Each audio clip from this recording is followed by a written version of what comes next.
अस्सलाम वालेकुम, मैं आपका मेजबान अदनान हैदर। आप देख रहे हैं डायलॉग इस्लामाबाद स्टूडियो से। बड़ी खबर यह है पाकिस्तान की जानिब से कि पाकिस्तान के वजीर आजम रूस का दौरा करने जा रहे हैं और ये दौरा अब कंफर्म हो चुका है क्योंकि कई सहाफ़ी रूस पहुंच चुके हैं। रूस और पाकिस्तान के दरमियान एक बहुत बड़ी डेवलपमेंट है। वज़ीर-ए-आज़म पाकिस्तान रूस के प्रेसिडेंट व्लादिमीर पुतिन से मुलाकात करेंगे और ये दौरा बड़ी अहमियत का हामिल है। इसमें सिर्फ पाकिस्तान की नज़र नहीं है बल्कि एक अगर दूसरा रुख देखा जाए तो पूरा रीजन, पूरी दुनिया इस तरफ देख रही है कि पाकिस्तान और रूस के दरमियान ताल्लुकात बेहतर हो रहे हैं, ताल्लुकात मजीद उनमें इम्प्रूवमेंट आ रही है और लगभग 2 दहाइयों के बाद कोई सरबराह मुमलिकत पाकिस्तान से रशिया का बाज़ाब्ता दौरा करे, क्योंकि इससे पहले जो शाहिद खकान अब्बासी साहब गए और आसिफ जरदारी साहब गए तो वो बायलैटरल रिलेशनशिप नहीं था या वो बायलैटरल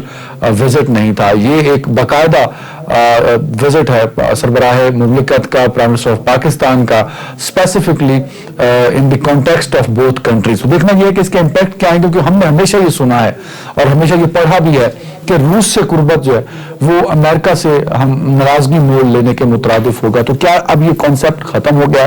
क्योंकि इससे पहले रूस और हिंदुस्तान के बड़े करीबी ताल्लुकात थे। रूस और हिंदुस्तान के दरमियान दिफाई मुआहदे भी थे और अभी भी उनके कई मुआहदे, कई प्रोजेक्ट्स ऑन गोइंग हैं। तजारती मुआहदे रूस बहुत क्लोज समझा जाता था और रहा भी हिंदुस्तान के, पाकिस्तान के उतना क्लोज नहीं था और पाकिस्तान हमेशा रूस से दूरी अख्तियार करता रहा। मुझे याद है 2016 में फॉरेन ऑफिस की ब्रीफिंग में ये बात सामने आई थी कि रशियन प्रेसिडेंट चाहते हैं कि वो पाकिस्तान का विजिट करें, वो पाकिस्तानी वो विजिट ऑर्गेनाइज ना कर पाए। तो अब ये यकदम तब्दीली है, ये क्यों आई है, इसका इम्पैक्ट क्या होगा, रूस के मौजूदा हालात, खासतौर पर यूक्रेन के मसले को लेकर दुनिया पर क्या इम्पैक्ट जाएगा, इस पर बात करने के लिए मुझे ज्वाइन किया है सीनियर दिफाई तजियाकार आप lieutenant general retired Naeem Lodhi साहब ने।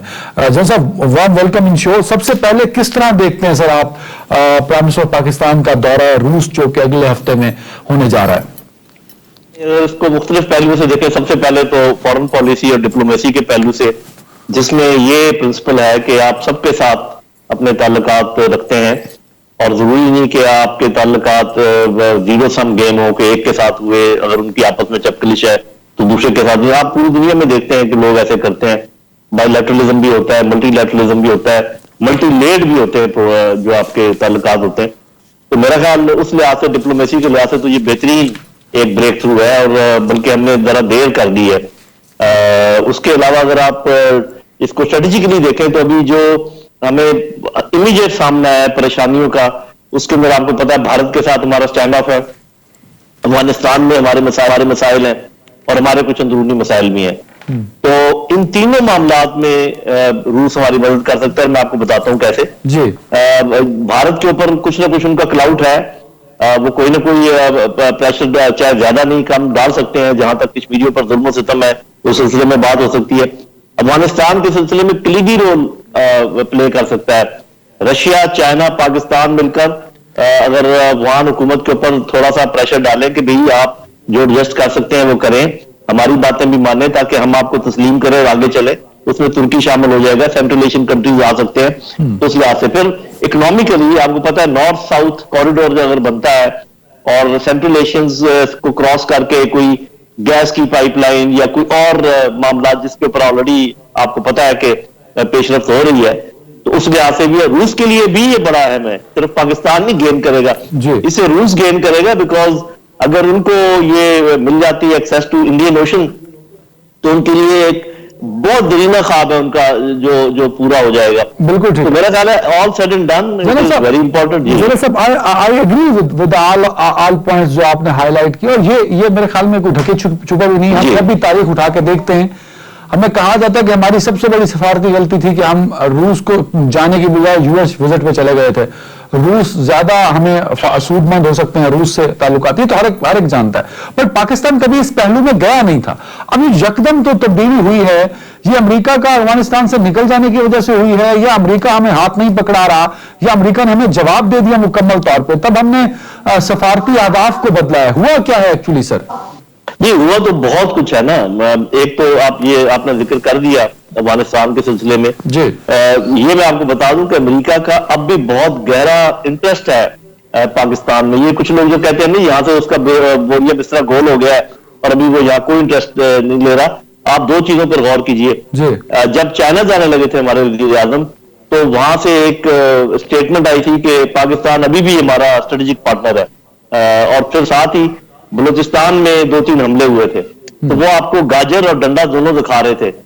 तो वो नहीं चाहते कि ये इस इलाके में चीन का, रूस का इन्फ्लुएंस बढ़े और वो जो है ना उनका इन्फ्लुएंस कम हो, क्योंकि वो ठीक है फिजिकली यहाँ से चले गए, लेकिन वो अपना पॉलिटिकल और इकोनॉमिक इन्फ्लुएंस यहाँ पर जारी रखना चाहते हैं। लेकिन उन्होंने हमारे साथ जो बार बार किया है, इस्तेमाल करके धुले हुए कपड़े की तरह फेंक देते हैं, वो मेरा ख्याल है कि हमने शायद रिव्यू किया है अपना मामला और सही रिव्यू किया है कि आप कब तक ऐसे चलता रहेगा कि आपका साथ वो नहीं देते, FATF से आपको नहीं निकलने देते, IMF ने जो कुछ जैसे गर्दन आपकी पकड़ी आपके सामने है।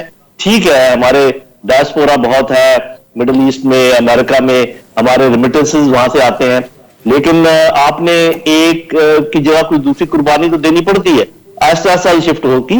ये देखो फॉरेन पॉलिसी एक बड़े टाइटैनिक जहाज की तरह होती है, एकदम नहीं ये रुख मोड़ती। ये रुख मुड़ना शुरू हुआ है पिछले 2-3 सालों से, और अब मेरा ख्याल है कि जरा डायरेक्शन क्लियर हो गई है। अच्छा सर, ये जो रुख मोड़ा है, जहां हम चाइना के क्लोज थे लेकिन हम ओपनली बहुत क्लोज होते जा रहे हैं, इसी तरह हम रशिया के क्लोज हो रहे हैं, और अब प्राइम मिनिस्टर के विजिट के बाद जब मुआहदे हो जाएंगे तो दुनिया भर के लिए पिक्चर वेरी क्लियर हो जाएगा। सर, इस सारे सिनेरियो में पाकिस्तान के लिए यूएस कहां स्टैंड करता है? सर देखिए जी, पाकिस्तान के लिए यूएस वही स्टैंड करता है जैसे यूएस के लिए पाकिस्तान स्टैंड करता है, और वो ऐसे है कि वो हमें बिल्कुल क्लियर कह रहे हैं कि हमारी ये रिलेशनशिप, उनमें आपने बयान भी उनके सुने होंगे कि ट्रांजैक्शनल होगी और इवेंट टू इवेंट होगी, जो हमें जरूरत पड़ेगी उस वक्त हम बात करेंगे।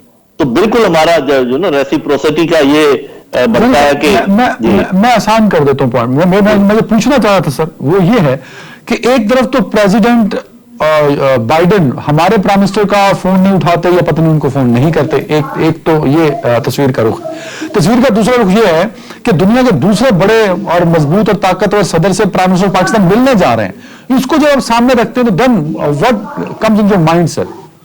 बेसिकली बात यह है कि हम काफी देर तक ये इसी मखमसे में फंसे रहे कि अमेरिका के साथ चूंकि हमारे कुछ ऐसे रवाबत हैं जो कि गहरे ही आप समझे, जिसमें इकोनॉमिक खासकर है, आपकी एक्सपोर्ट्स की डेस्टिनेशन जो है, डायस्पोरा की मैंने बात की, रेमिटेंसेस की मैंने बात की, लेकिन जब आप उसको कंपेयर करते हैं कि व्हाट वी वर लूजिंग, एक तो उन्होंने अपना यहाँ पर हलीफ बना लिया हिंदुस्तान को, और वो क्लियर हो गया, उसमें कोई दूसरी राय नहीं रही।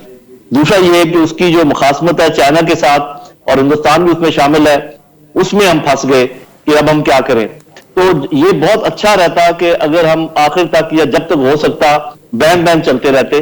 मुझे ऐसे लगता है कि अब बैन चलने का रास्ता जरा मुश्किल होता जा रहा है, और हमें फैसला करना था कि अभी हम बता दें कि हमारा रुख क्या होगा।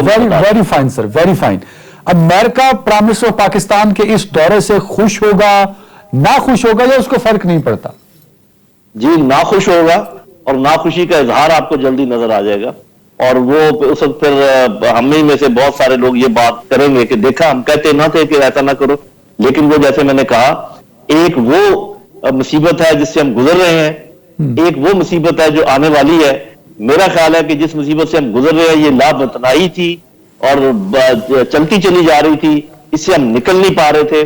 जो मुसीबत आने वाली है वो शॉर्ट लिव्ड होगी, उसमें से हम इंशाल्लाह निकल जाएंगे। Sir, can you point out कि किस तरह की नाखुशी का इजहार अमेरिका की जानिब से पाकिस्तान को फेस करना पड़ सकता है?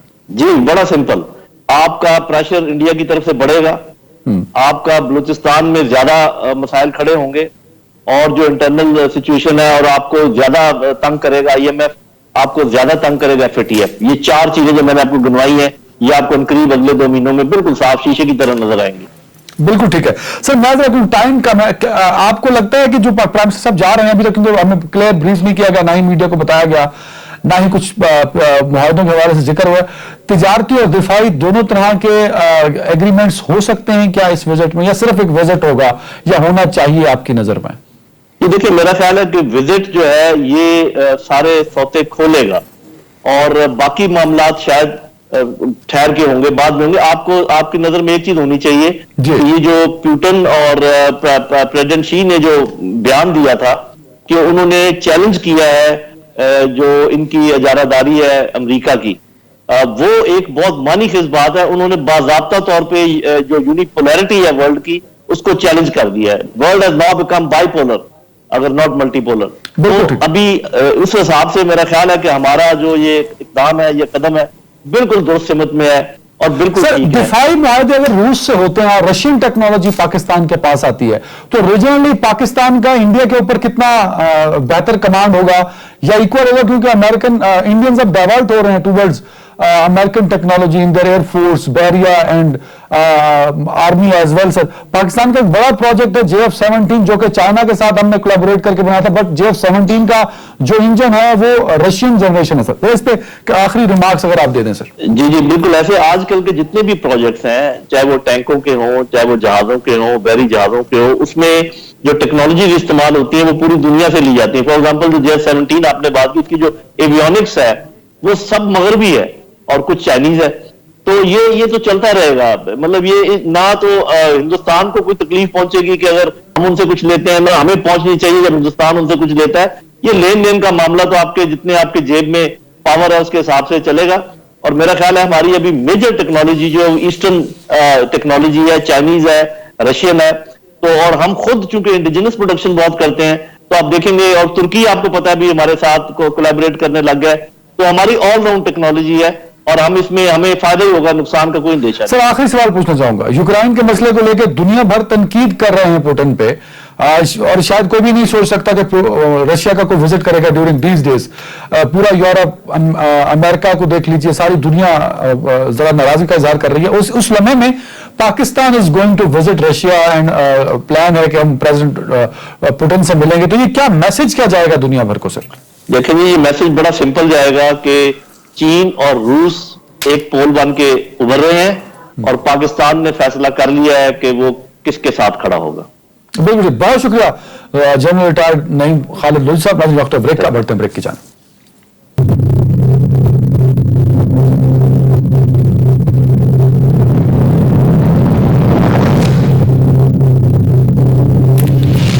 جناب ویلکم بیک. اور اگر موجودہ حکومت کی بات کریں تو ان کو 1 کروڑ تو کم از کم دینا بنتا ہے، اور تاریخ ہمیشہ اس حکومت کو اس حوالے سے بھی یاد رکھیں کہ موجودہ حکومت نے اپنے تمام تر کام ایک طرف رکھتے ہوئے اس حکومت کو چلانے کے لیے آرڈیننس کا بھرپور سہارا لیا. 2018 سے لے کر اب تک تقریباً 4.25 سال میں عمران خان صاحب کے اس دور میں 70 سے زائد آرڈیننس یہ حکومت جاری کر چکی ہے. اتنی جلدی ہوتی ہے ہر کام کی کہ وقت گزرنے سے پہلے یہ پریزیڈنٹ صاحب سے آرڈیننس ایشو کرا لیتے ہیں، اور پریزیڈنٹ صاحب بھی لگتا ہے کہ بالکل فری بیٹھے ہوتے ہیں اور اس انتظار میں ہوتے ہیں کہ کب آرڈیننس پہ دستخط کروانے ہیں. تو ایک آرڈیننس ہے جس کو پیکا اور الیکشن ترمیم بل، دو آرڈیننس ہیں جن پر سائن کر دیا. اور پیکا کیونکہ ریلیٹڈ ہے میڈیا کے حوالے سے، تو اب دیکھنا یہ ہے کہ یہ جو پریونشن آف الیکٹرانک کرائمز کا ترمیمی بل ہے، اس سے کیا پابندیاں میڈیا پر لگیں گی. اور فیک نیوز تو ایک مسئلہ ہے، اس پر ہم نے کبھی انکار نہیں کیا، اور اس پر بات کرنے کے مجھے جوائن کیا سینئر صحافی اور تجزیہ کار اینکر پرسن غریبہ فاروقی صاحبہ نے. ویسے بہت شکریہ وقت دینے کے لیے. یہ کیا اتنی جلدی تھی حکومت وقت کو؟ گو فیک نیوز ایک بہت بڑا مسئلہ ہے، آپ نے بھی ہمیشہ اس پہ بات کی، ہم سب کرتے ہیں کہ فیک نیوز کو ختم ہونا چاہیے، کنٹرول ہونی چاہیے، فیکٹس پر بات ہونی چاہیے. تو اتنی جلدی کیا تھی کہ آرڈیننس لانا پڑا حکومت وقت کو؟ دیکھیے 2-3 باتیں، اور اس سے پہلے شکریہ عدنان حیدر صاحب کہ آپ نے اپنے پروگرام میں دعوت دی ہے. It's always a pleasure to be in your program. آپ کا پروگرام ماشاءاللہ بہت دیکھا جاتا ہے، لوگ آپ کو سنتے ہیں. آپ نے جن 2 ٹاپکس پہ، خاص طور پہ پیکا کے حوالے سے جو آج آپ نے گفتگو کی ہے، جو ٹاپک آپ نے انڈر ڈسکشن لیا، یہ بہت امپورٹنٹ ہے. سب سے پہلے اور بنیادی بات تو یہ ہے، آپ نے بھی کہا کہ جی فیک نیوز کا کوئی بھی صحافی جو ہے وہ ڈیفینڈ نہیں کرے گا، کوئی بھی صحافی اس کو سپورٹ نہیں کرے گا. ایک بات تو واضح ہو جانی چاہیے. لیکن اب دوسری چیز پہ آپ آ جائیں کہ فیک نیوز کی تعریف کیا ہے. جو فیک نیوز ہمارے خلاف یا ہمارے لیے فیک نیوز ہو سکتی ہے، ہو سکتا ہے وہ کسی دوسرے فریق کے لیے فیک نیوز نہ ہو، پر دوسرے فریق کے لیے فیک نیوز ہو جو چیز، وہ معاملہ ہمارے لیے یا ہم کہیں. اور یہ میں صحافی یا سیاستدانوں کی مثال سے ہٹ کے بات کر رہی ہوں، میں ABC XYZ آپ کے لیے ایک مثال سامنے رکھ رہی ہوں کہ ایک بندے کے لیے فیک نیوز کی تعریف کچھ اور ہو سکتی ہے، دوسرے کے لیے فیک نیوز کی تعریف کچھ اور ہو سکتی ہے. کیونکہ ابھی حالیہ دنوں میں یا حالیہ کچھ عرصے میں ہم نے یہی دیکھا ہے کہ جہاں پہ کوئی چیز کسی ایک فریق کو ہرٹ کرتی ہے تو وہ اس چیز کو ماننے سے انکار کر دیتا ہے، جبکہ دوسرے کے اوپر جو بلیم گیم ہے یا دوسرے کے خلاف جو کیمپین ہے یا دوسرے کے خلاف معاملات کا غلط استعمال جو ہے وہ کسی بھی ایک چیز کو فیک نیوز کی آڑ کو بنیاد بنا کے اس کو استعمال کیا جاتا ہے۔ اب ایک تو فیک نیوز کی آپ کو تعریف کرنا ہوگی، پہلے بھی دنیا بھر کی اگر ہم مثال لے لیں تو دنیا بھر میں فیک نیوز بہت عرصے سے یہ ٹرم استعمال میں ہوتی رہی ہے، لیکن جو یہ مقبول ہوئی ہے وہ پریزیڈنٹ ٹرمپ کی وجہ سے ہوئی ہے۔ اب پریزیڈنٹ ٹرمپ ہر وقت فیک نیوز کا شور مچاتے رہتے تھے، لیکن سب سے زیادہ فیک نیوز ان کی اپنی ہی طرف سے یا ان کی ایڈمنسٹریشن کی طرف سے یا ان کے قریبی لوگوں کی ہی طرف سے آتی تھی، یہاں تک کہ معاملہ یہاں تک پہنچ گیا کہ امریکہ کی نیشنل سیکیورٹی کو مسئلہ کریٹ ہونا شروع ہو گیا جو پریزیڈنٹ ٹرمپ کی طرف سے یا ٹرمپ ایڈمنسٹریشن کی طرف سے فیک نیوز آتی تھی۔ تو ایک تو ہمیں پاکستان میں قوانین کو لاگو کرنے سے پہلے یا پاکستان میں قوانین کو مزید سخت بنانے سے پہلے فیک نیوز کی تعریف کرنی پڑے گی، اور اس کے لیے تمام سٹیک ہولڈرز کو عدنان صاحب بیٹھنا پڑے گا۔ جو چیز بھی سٹیک ہولڈرز کی مشاورت کے بغیر ہوگی وہ فشی ہوگی۔ I agree with you. It's a very vast topic اور اس پہ بڑا کام کرنا ہے، ورکنگ کرنے کے بعد ایک لیجسلیشن اس پہ کرنی ہے، تو یہ مطلب یہ تو پراپر ایک ورکنگ والا سبجیکٹ تھا، انہوں نے فوراً ہی آرڈیننس لیا ہے، یہ کیوں لیا ہے؟ یہ میرا سوال ہے۔ یہی تو بنیادی سوالات ہیں، اور اسی کی وجہ سے میں اسی پر بات کرنا آگے جا رہی تھی کہ یہ اس طرح سے ڈھکے چھپے انداز میں یا مشکوک انداز میں یا مشتبہ انداز میں چیزوں کو لے کے چلا جاتا ہے تو پھر شکوک و شبہات جنم لیتے ہیں، پھر لگتا ہے کہ کوئی چیز فشی ہے، پھر لگ رہا ہے کہ کچھ آپ کی انٹینشنز میلیفائڈ ہونے کا ایک تاثر یا ایک خدشہ جو ہے وہ پیدا ہو جاتا ہے۔ سب سے پہلے تو آپ کو فیک نیوز کی پاکستان کے حالات کے تناظر میں تعریف کرنی ہوگی، اور اس میں آپ کو عالمی تناظر اور صحافتی اصولوں کو بھی مد نظر رکھنا ہوگا۔ فیک نیوز کی پہلے آپ تعریف کریں اور تمام سٹیک ہولڈرز کے ساتھ مل کے، نمبر 1۔ نمبر 2 یہ کہ آپ کو اگر یہ قانون میں ترامیم کرنی ہی تھی، کوئی نئے قوانین لانے تھے، تو آپ نے اس کو پارلیمان میں ڈیبیٹ کیوں نہیں کروایا؟ آپ ڈیلیبریٹلی ایسے وقت پہ کیوں لے کے آتے ہیں جب پارلیمنٹ سیشن میں نہیں ہوتی، جب قومی اسمبلی سیشن میں نہیں ہوتی، جب سینٹ سیشن میں نہیں ہوتی؟ تو یہ تو آپ پارلیمنٹ کی سینکٹیٹی کو، پارلیمنٹ کے سپرمیسی کو وہ بھی آپ خود ہی چیلنج کر رہے ہیں۔ اب اسی پر جو ہے اراکین پارلیمنٹ بھی سوال اٹھا رہے ہیں کہ جی آخر سینٹ کا سیشن ابھی ہی ختم ہوا ہے، ابھی ہی پروروگ ہوا ہے نیکسٹ ڈیٹ کے لیے، نیکسٹ سیشن کے لیے، تو آپ کے پاس ایسی کیا جلدی تھی، ایسی کیا جلد بازی تھی کہ آپ فوراً آرڈیننس کے ذریعے آپ چیزیں لے آئے؟ اور اس حکومت پر جو بہت سارے اعتراضات ہیں اس میں سے ایک اعتراض یہ بھی ہے کہ یہ آرڈیننسز پہ چلتی ہے، اور آرڈیننسز کا مقصد چند لوگوں کو، چند مخصوص شخصیات کو، چند مخصوص مفادات کو فائدہ پہنچانا ہے۔ وریدہ صاحبہ، آپ ایک ورکنگ جرنلسٹ ہیں، آپ اسلام آباد میں خبر کی تلاش میں بھی رہتی ہیں، یہ جو آرڈیننس لایا گیا کس کی خواہش پہ لایا گیا؟ دیکھیے یہ تو مجھے نہیں معلوم کہ یہ آرڈیننس کس کی خواہش پر لایا گیا ہے۔ وزیر قانون صاحب نے آج اس آرڈیننس کا اناؤنسمنٹ کر دیا ہے اور کہا ہے کہ وفاقی کابینہ اس کی منظوری دے دے گی، اس کے بعد یہ لاگو ہو جائے گا۔ لیکن آپ یہ تو دیکھیے کہ پی ایف یو جے اس کو ریجیکٹ کر چکا ہے، human rights commission of Pakistan نے اس کو ریجیکٹ کر دیا، وکلا برادری نے اس کو ریجیکٹ کر دیا، سول سوسائٹی نے ریجیکٹ کر دیا، اپوزیشن جماعتیں اس کو ریجیکٹ کر رہی ہیں، باوجود اس کے کہ مسلم لیگ نون کے دور میں ہی پیکا کا قانون لایا گیا تھا، اور اس وقت اس پہ بہت ڈیبیٹ ہوئی تھی، بہت اعتراضات آئے تھے، اور اس وقت بھی سول سوسائٹی نے، وکلا برادری نے، میڈیا نے، سب نے احتجاج کیا تھا، اور اس وقت بھی if I am not wrong, مجھے جہاں تک یاد پڑا، یہ آرڈیننس کے ذریعے ہی لانے کی کوشش کی جا رہی تھی، لیکن جب اس پہ بہت شدید تنقید ہوئی تو پھر اس کو مجبور ہو کے اس وقت حکومت نے پارلیمنٹ پہ لے کے آئے۔ اچھا کہا تھا میرے لیے بڑی امپورٹنٹ اس لیے ہے آپ کی آج میرے اس شو میں، اس ٹاپک میں آپ کی شخصیت، کیونکہ میں نے ہمیشہ کوشش بھی کی ہے کہ ٹاک شو میں اس پہ بات کروں، آپ پر بڑی تنقید کی جاتی ہے، آپ کی خبر پہ بات نہیں کی جاتی، نہ ہی آپ کے سوال پہ بات کی جاتی ہے، ٹرینڈز آپ کے خلاف چلائے جاتے ہیں۔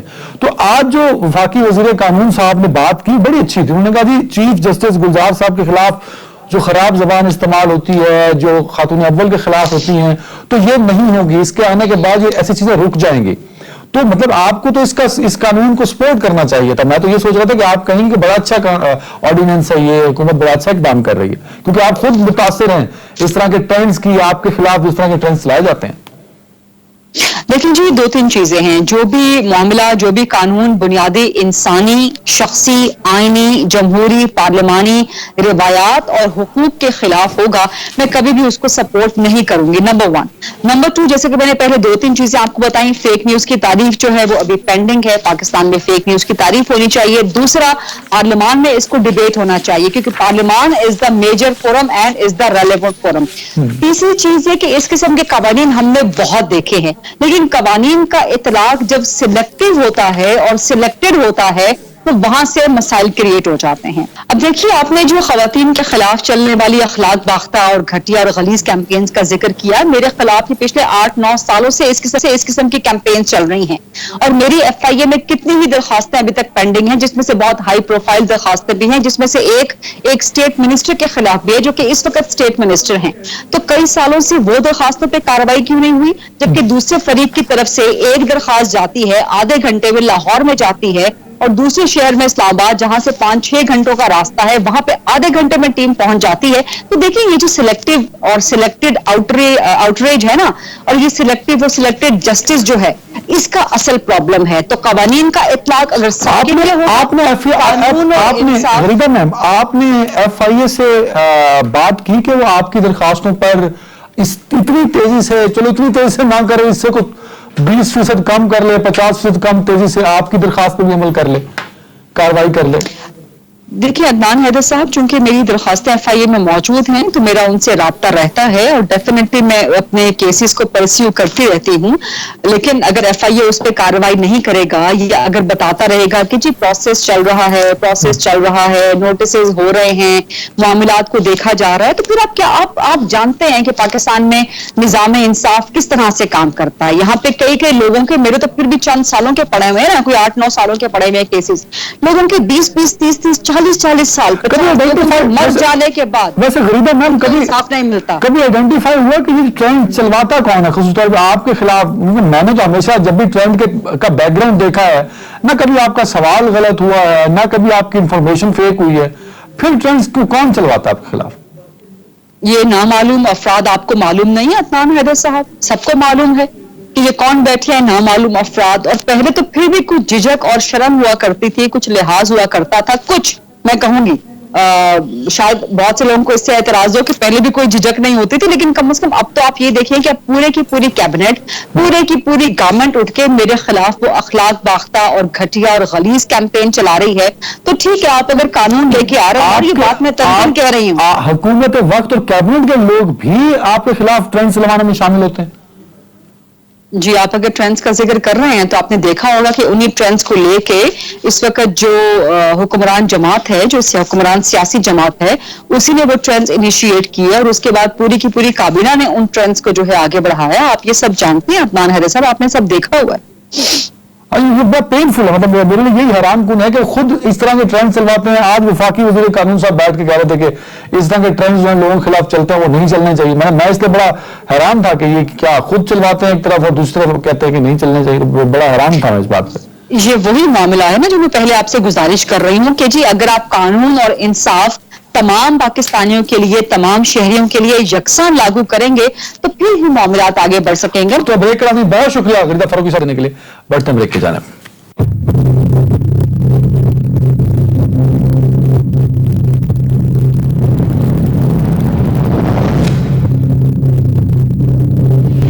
Welcome back. बात करेंगे इस मुल्क का सबसे बड़ा चैलेंज जो हुकूमत को इस वक्त फेस करना पड़ रहा है, वो उसको लकीली कहें या अनलकीली कहें, मौजूदा अपोजिशन नहीं है। ना ही मौजूदा अपोजिशन के जो प्लान्स हैं, 3.5 साल उन्होंने PDM बनाई, एहतजाज किए, लॉन्ग मार्च किए, अब मजीद लॉन्ग मार्च और एहतजाज की बातें हो रही हैं, और साथ साथ ये बातें भी हो रही हैं कि अदम एतमाद की तहरीक भी लाई जाएगी। लेकिन हुकूमत वक्त के लिए आम तासुर यह है कि सबसे बड़ा चैलेंज अपोजिशन की ये तहरीकें, अदम एतमाद और लॉन्ग मार्च नहीं है, बल्कि इस मुल्क में जो सबसे बड़ा चैलेंज है वो है महंगाई का, और यही सबसे बड़ा चैलेंज है इमरान खान साहब की हुकूमत के लिए। तो ये चैलेंज कैसे कम हो सकता है, इस पर हम बात करेंगे, क्योंकि पेट्रोल और डीजल की कीमतें हर हफ्ते बढ़ रही हैं, हर 15 दिन बाद बढ़ा दी जाती हैं।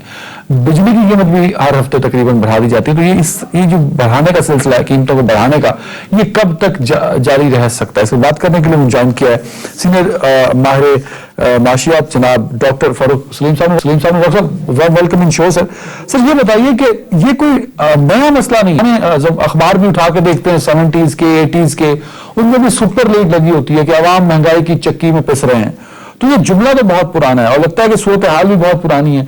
तो अब वाली जो महंगाई की सूरत हाल है वो इतनी तशवीशनाक क्यों हो गई है सर?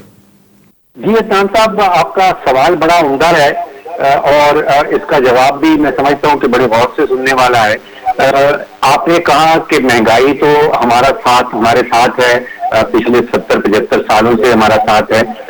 आप अगर गौर से देखें तो जो आमदन है, औसतन आमदन जो है पाकिस्तानियों की, वो 1960 से लेके सन 2018 तक ऑलमोस्ट मुसलसल बढ़ती रही।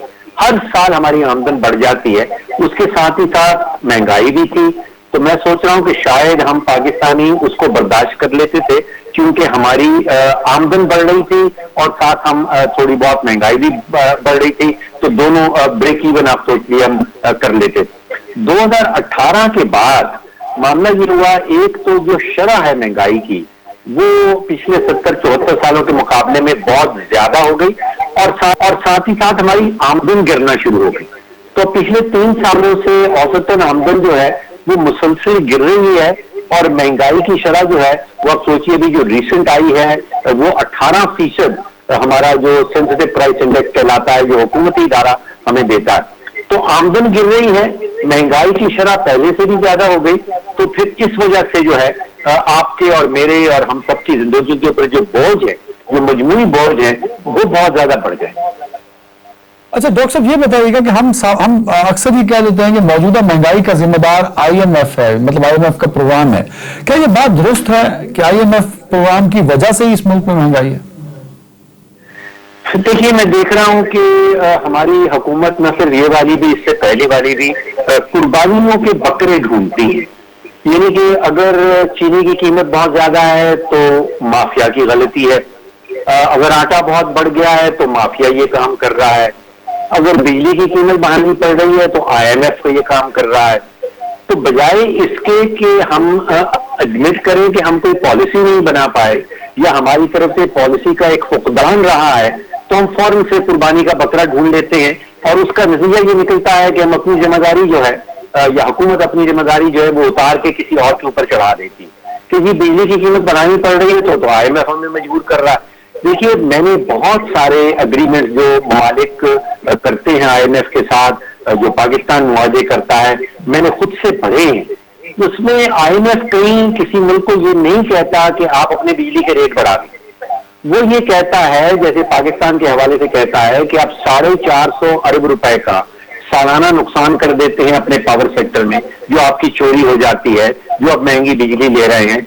तो उस हवाले से आप या तो चोरी कम कर लें या अपनी वसूली बढ़ा लें। अगर ये दोनों काम आपसे नहीं हो सकते तो फिर आपको रेट बढ़ाना पड़ जाएगा। अब हमारे यहाँ ये हो रहा है कि तकरीबन 30 से 35% तक तो बिजली चोरी हो जाती है। फिर जो वसूली है, जब वापदा वाले 100 रुपए का मजमूई बिल भेजते हैं तो उसमें से उनको वसूली होती है 90 रुपए की, 10% वहां पे नुकसान हो जाता है।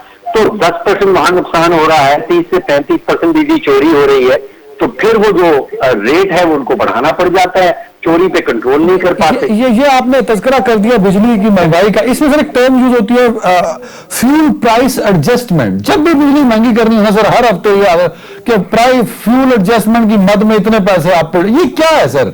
ये समझ में नहीं आ रहा, आप पर मैं दे रहे हैं सर।